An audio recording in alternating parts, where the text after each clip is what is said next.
Hello guys, in this video I'm going to show you how to set up ads in the X app. But before that, don't forget to subscribe and leave a comment down below, because at 10,000 subscribers I'm going to show you my whole YouTube revenue statistics and growth strategy. So without further ado, let's just jump right into it. First we have to open up the X app. And then after it has loaded, it opens up in our feed, where we have the posts from the people that we follow.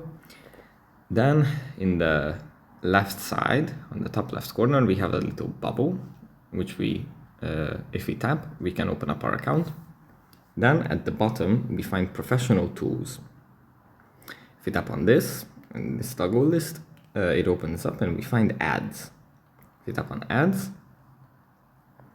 then we have some data about the ads, and yeah, here we can set up how many and how often do we want to show ads on our feed, thereby influencing how much money we can make with ads. So that's pretty much it for this video. Hope it was helpful for you guys, and I'll see you in the next one. Bye.